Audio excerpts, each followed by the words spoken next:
I'm just gonna have some fun with it.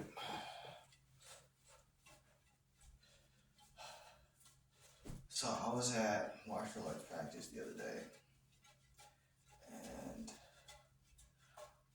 at the dollar store they have these mop heads, broom heads, but you have to buy the stick part of the broom handle too, because it's the Dollar Tree. So they gotta try and split it up into pieces so they can make a little bit of extra, get a little bit of extra cheddar, a little bit of extra dough. And I ended up getting one of the handles to replace the one that's on my broken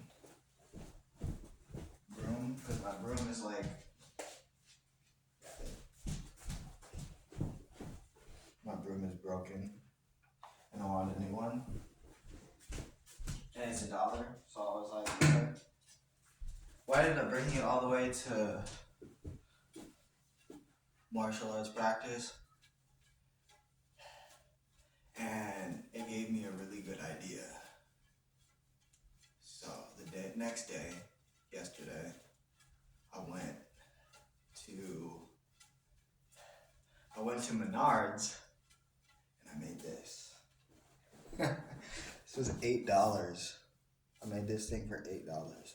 I seen them online, like real ones, the ones that are legitimate, that are like $60 with like gold dragons on them. And I figured I might as well get one when I'm good at it. You know what I mean? When I'm already proficient, I'll get one.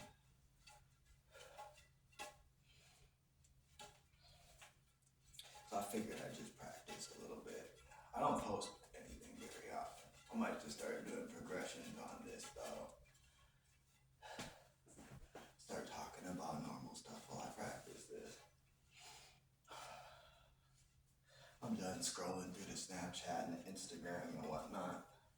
I've always felt like posting to social media was cliche. I always appreciated it, or the value it brings to my life when other people did it. I always felt like it was cliche. I said right. Not cliche, not so much cliche, but I don't know. I don't post things very often. I only got like 3 subscribers that said I can't go live until I have more. So that type of thing usually gets me going, interested in trying to get more subscribers and whatnot. It's not that big a deal to me.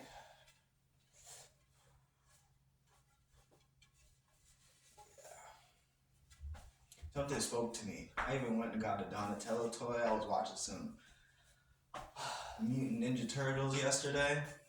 But what bothers me though, no, we're not gonna talk about the bad. We'll talk about the good. I know how to make fresh pizza by myself. So I'm in here in my apartment right now with a bow staff, eating pizza. Oops. Eating pizza and watching Ninja Turtles. It's a riot, you know? And that's part of life. I seen this clip online a couple of weeks ago about this woman. She's a mother, and every single day after school, she'd pick her son up, and it'd have like a different theme. It would be like outer space, so there'd be like stars on the windows and like a terrarium on the inside. And one day she crashes her car, or her car breaks down near the beach when she was doing like Lyft or something for somebody, or whatever type of taxi service she was doing. And she was on the beach, so she started putting a whole bunch of sand in there, and she was late to pick her son up, and her son was sitting there looking disappointed.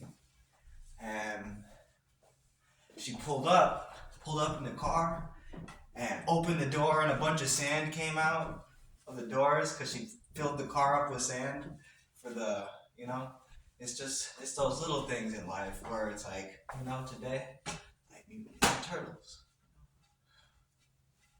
A little bit of whatever, you know, gotta go with it a little bit. Plus, he's a smart one. Gotta have smart kids, man. Sometimes I try to do that with my life. I don't like being super serious, angry Jake all the time. trying to do what's morally, objectively correct and keep all the bad guys in their place with a scowl on my face, you know? It's not really my thing.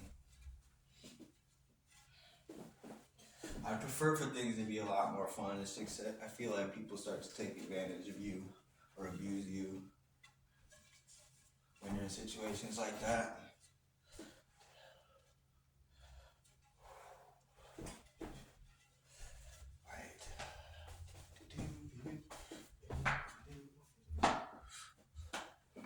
I don't know if I necessarily want the people at my martial arts to find out about the bow staff yet because I don't know yet. I want to be proficient at it or good enough at it.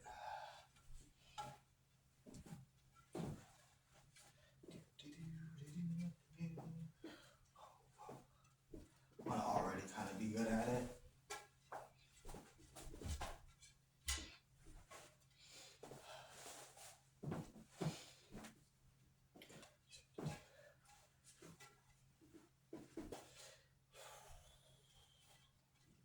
It's just one of those things. I want to make sure what I'm doing is correct. Because my coach, Greg Nelson, he always says that practice makes habit. So if you practice it wrong a million times, then you know how to do it wrong. Practice doesn't make perfect. Practice makes habit. So part of the reason why I'm keeping this one to myself a little bit. Whoa. Yikes. But I was working out at the same time. This guy named Andy, he's another one of the masters, like a black belt in jiu-jitsu and stuff. Just think that it was kind of like ESP, a moment of ESP, a moment of ESP. He saw that broom handle, and we're martial artists, so he saw that broom handle and was like, and then I thought about it too when I was going home.